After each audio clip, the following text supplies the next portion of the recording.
Hey guys, in this video I'm going to show you how to use a US Bank status dashboard. The first thing I want you to do is just log into your US Bank account, come here, and I want you to go ahead and select your card that you want to go ahead and view the status for.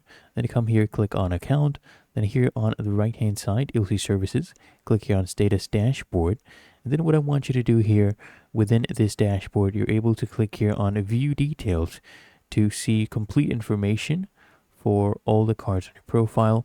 And then here, if there's anything that needs a status, you can come here and just upload it, right? Go ahead and browse your computer, and you can also go ahead and drag and drop and then upload that document.